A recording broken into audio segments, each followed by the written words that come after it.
know this. Something is happening in Anaheim, California, despite a complete blackout from the corporate mainstream media.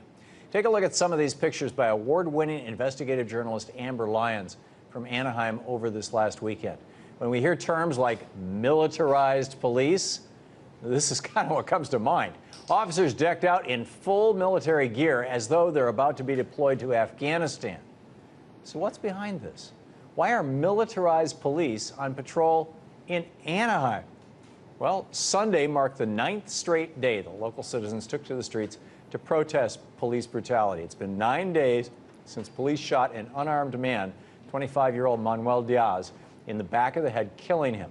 And since that shooting, the streets of Anaheim have been the scene of mostly peaceful protests that have at times turned violent in response to heavy-handed police crackdowns. Last week, this, for example, was the scene in Anaheim as police in riot gear fired projectiles like beanbags and pepper balls indiscriminately into crowds of people. 24 people were arrested that night. Storefront windows were smashed and fires were started. And last night, as hundreds poured into the streets for a peaceful march and ceremony for Manuel Diaz, they were once again met with the Anaheim police, equipped with full military gear. 9 people were arrested on Sunday. For the latest out of Anaheim, here's Amber Lyons, award-winning investigative journalist and filmmaker. Amber, welcome to the program. Hi, thank you very much for having me on. Pleasure to be here. Thanks for joining us. Based on your reporting, the streets of Anaheim look like scenes from another country. How are the citizens there dealing with it? Well, I think overall, yesterday there were a lot of outside protesters who came in to protest. But earlier in the week, we saw a lot of anger on the streets from citizens who actually live in Anaheim about this officer-involved shooting. There's definitely a disconnect you feel out there between the residents and the police force. The majority of Anaheim, if you know anything about the demographics here, is of Hispanic population, whereas the majority of the police force are Caucasian. So there is a little bit of a disconnect there. How has this situation evolved over the last 9 days, from the shooting of Manuel Diaz to yesterday's show of force? Well, yesterday, like I was saying earlier, there were a lot of outside protesters from different areas. But toward the end of the night, things really calmed down. And that's when we saw less of a police presence on the street. We pulled up to a candlelight vigil for Manuel Diaz in his neighborhood.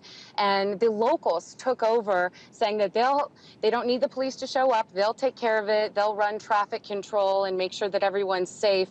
And even as a journalist, when you got out of your car, this is the first time we've been covering this for about a week, that we got out of our car and we didn't see a police presence, you really felt there was more tranquility in the air, and it was a lot more peaceful because you didn't have that agitation of seeing officers in full military SWAT standing out in lines blocking off the streets. We had Tim Poole, who you've been working with in Anaheim, on the program last week, and he described the city as a powder keg.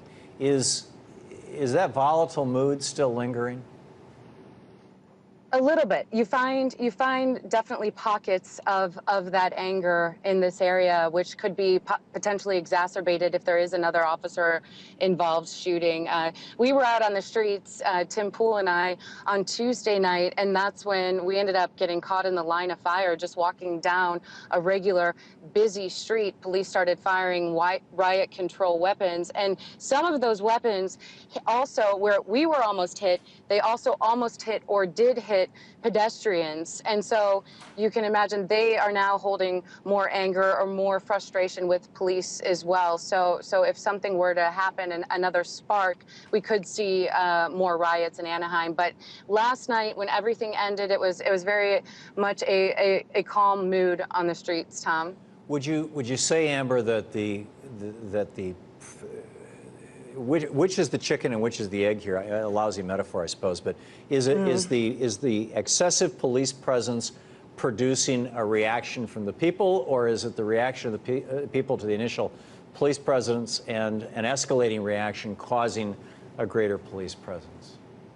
Well, I would say that the police presence, just from what we noticed, because we had two protests we attended yesterday back to back. One was where the protesters were trying to march to Disneyland. And on the way there, they were met with officers on horseback who had sticks in their hands. They were also met with officers in full military camo SWAT gear riding on the backs of trucks, about a dozen per truck, heading to block the road leading to Disneyland. So that definitely heightened tensions, just seeing that many officers and those weapons as well. So we left that protest that got quite a bit tense. And then we went to the candlelight vigil later that night, and that's when the citizens were allowed to police their own protest. And that was just a calm, happy, tranquil feeling. So it was almost like black and white between when there was a police presence and when there wasn't in this area, Tom. Remarkable. Amber Lyon, thanks so much for being with us tonight. Hey, thanks for having me on. Appreciate it. Sure.